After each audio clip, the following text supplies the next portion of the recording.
बाळासाहेबांच्या तमाम शिवसैनिकांना तुमच्या ह्या अनिश गाढवेचा, बाळासाहेबांच्या लहानशा शिवसैनिकाचा आणि शिवसेनेच्या प्रवक्त्याचा मानाचा जय महाराष्ट्र। काल परवामध्ये महाराष्ट्राच्या सर्वोच्च सभागृहामध्ये महाराष्ट्राच्या विधान परिषदेमध्ये एक नाट्यप्रयोग चालू होता। आपण सर्वांनी पाहिलात। प्रवीण दरेकर या नाट्यप्रयोगामध्ये काय सांगत होते? एक हक्कभंग प्रस्ताव आणू पाहत होते, याची परवानगी त्यांनी विधान परिषदेच्या सभापतींकडे मागितली। नीलम गोरे, आता चित भी तुम्हारा, पट भी तुम्हारा, खेल भी तुम्हारा, बॅट बॉल स्टंप सारा सारा तुम्हारा। आता हक्कभंग तुम्हीच आणायचा, परवानगी ही तुम्हीच मागायची, देणारेही तुमचेच, घेणारेही तुमचेच। विषय काय आहे समजून घ्या शिवसैनिकांनो, सर्वसामान्य महाराष्ट्रातल्या नागरिकांनो विषय समजून घ्या। ललित पाटील प्रकरण एक असं प्रकरण आहे, महाराष्ट्राला ड्रग्सच्या विळख्यात घालणारं हे प्रकरण आहे। या प्रकरणाची पोलखोल शिवसेनेच्या उपनेत्या, प्रवक्त्या मान्य सुषमाताई अंधारे यांनी केली। सुषमाताईंनी हे प्रकरण अशा प्रकारे लावून धरलं, अगदी नाशिक मधून कुणाकुणाचे हात पाय सगळं सापडलं, तुम्ही पाहिलात। याच्यामध्ये स्वतः गृहमंत्री अडचणीत आले, स्वतः।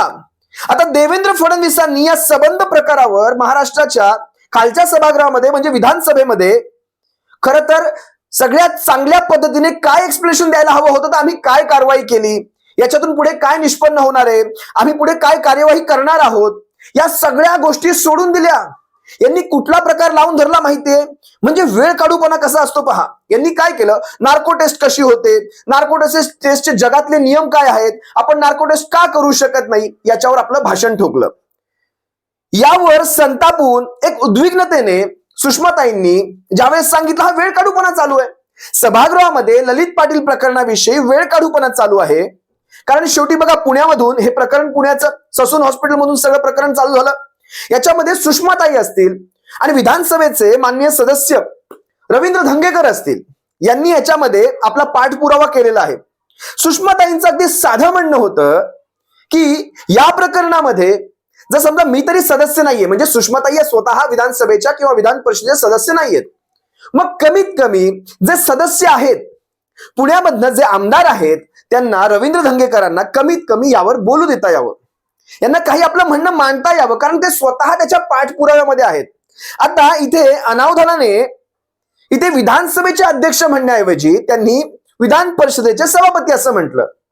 आता ही स्लिप ऑफ टंग असू शकते, हा काही गुन्हा नाही, पण हे महाराष्ट्राच्या आजवरच्या इतिहासामध्ये, महाराष्ट्राच्या आजवरच्या या संसदीय कामकाजाच्या इतिहासामध्ये हे प्रकरण पहिल्यांदाच घडलंय बहुतेक, की अशा प्रकारे कोणीतरी सभापतीऐवजी म्हणजे विधानसभेच्या अध्यक्षांऐवजी सभापती म्हटलंय।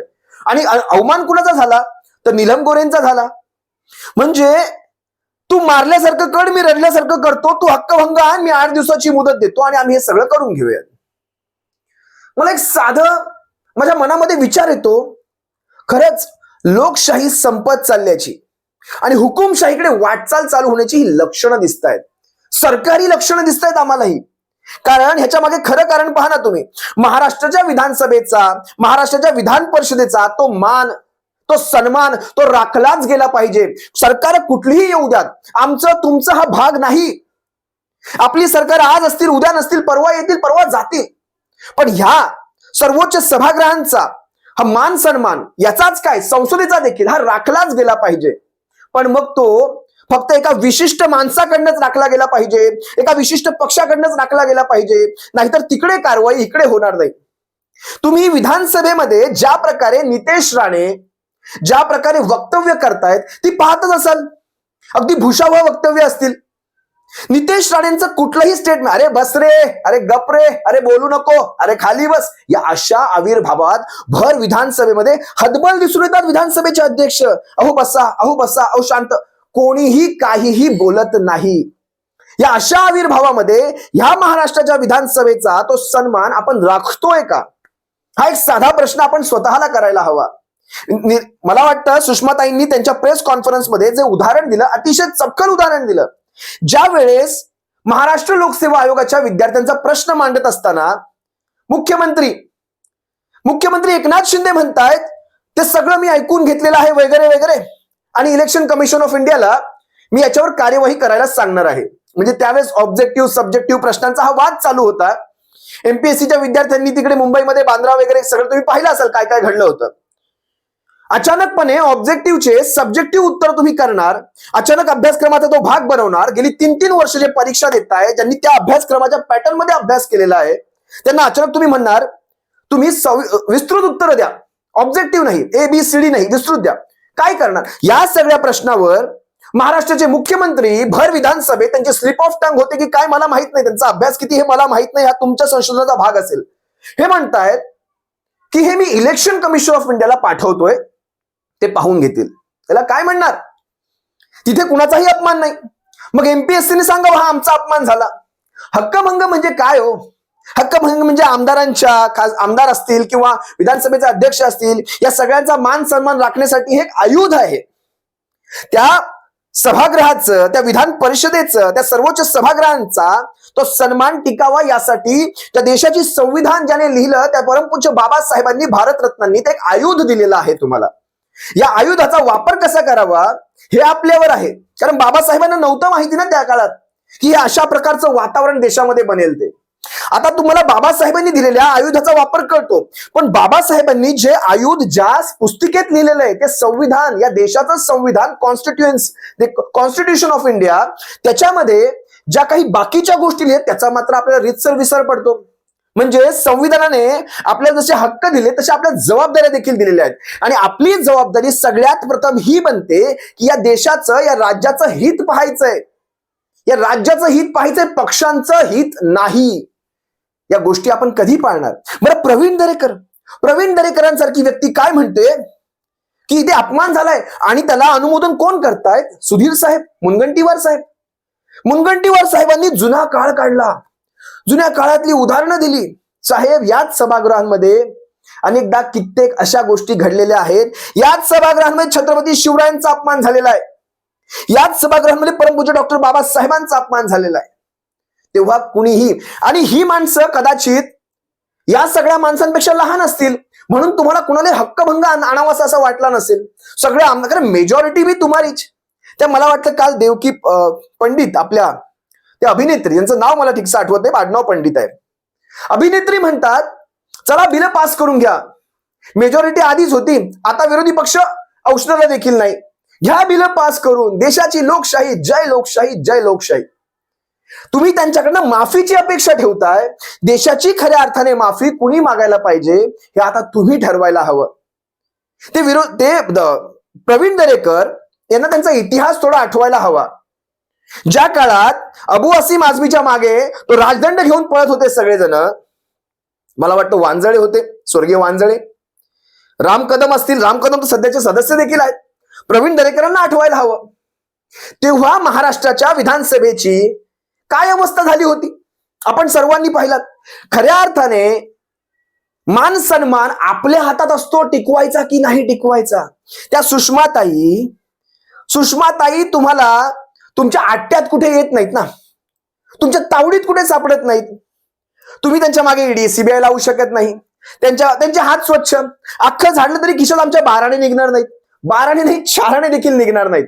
झाडा आम्हाला, अख्खा झाडा आमच्या खिशात चाराणे देखील निघणार नाहीत. कुठे अडकवणार आम्हाला? मागे त्यांच्या विभक्त पतींचं ते प्रकरण बाहेर काढायचा प्रयत्न केला. म्हणजे तुम्ही परिवारापर्यंत पोहोचता, परिवारापर्यंत. मराठा आरक्षण आंदोलनासंदर्भात त्यांची विधानं तोडून मोडून दाखवायचा प्रयत्न केला. त्यांची तेवढीच विधानं दाखवली. त्यांनी पुढे काय सांगितलं, आधी काय सांगितलं, काहीच दाखवलं नाही. या अशा प्रकारे तुम्ही एखाद्या महिलेला अशा, कारण शेवटी काय ना, तुम्हाला बाकीच्या प्रकरणांमध्ये घेता येणार नाही, चला इथे कुठेतरी असं त्रास द्या, त्या म्हणताय जेलमध्ये टाका. अरे ही परिस्थिती आजची अशी आहे, आज नाही तर कधीच नाही. संघर्ष तो आजच करायचा, याच्या व्यतिरिक्त संघर्ष कधी होऊ शकत नाही. चांगल्या काळात खूप येतात, वाईट काळात जो साथ देतो ना तो खरा मित्र असतो. या गोष्टी कायम लक्षात ठेवा. मला माहित नाही या प्रकरणावर मी अजून काय म्हणावं, पण हक्कभंग सारखं आयुध या अशा कारणासाठी जर वापरलं जात असेल तर बाबासाहेब, तुम्ही ज्या विचारांनी अशी आयुध तयार केलेली असतील, बाबासाहेब ते विचार त्या संविधानात सकट आज पायदळी तुडवले जात आहेत. बाबासाहेब, आज खरंच बाबासाहेबांनाच अर्थ अशी साथ घालावीशी वाटते. बाबासाहेब, आपला देश धोक्यात आहे, आपली लोकशाही धोक्यात आहे, आपलं संविधान धोक्यात आहे. भविष्यात या देशामध्ये का कोणास ठाऊक आमच्यासारखी, सुषमाताईंसारखी माणसं जिवंत मिळतील की नाही, यावर देखील एक प्रश्नचिन्ह आहे. तुर्तास इतकंच बोलतो. जास्त काही बोलावं असं काही राहिलेलं नाही. आणि त्याच्याही पलीकडे, शब्दांच्याही पलीकडे जाऊन तुम्हा सर्वांना सर्व कळतं. महाराष्ट्रातल्या तमाम लोकशाही प्रेमी जनतेला, तमाम शिवसैनिकांना, लाखो करोडो शिवसैनिकांना सर्व काही कळतं. इतकंच बोलतो, तुम्हा सर्वांची रजा घेतो. सप्रेम जय महाराष्ट्र. बाळासाहेबांच्या कडवट निष्ठावंत शिवसैनिकांना आणि त्या सुषमाताईंना, त्या किशोरीताई पेडणेकरांना, खरंच त्या रणरागिणी आहेत, वाघिणी आहेत. त्या लढतात, झुकल्या नाहीत कुणासमोर, त्या कधी वाकणार नाहीत. आमच्या पाठीचे कणे असे ताठच मिळणार. आमच्या पाठीचे कणे कधी वाकलेले, मोडलेले दिसणार नाही. आम्ही लढू, वेळ प्रसंगी जेल पत्करू, पण आम्ही कधीही झुकणार नाही, वाकणार नाही आणि घेतला वसा सोडणार नाही. जय महाराष्ट्र.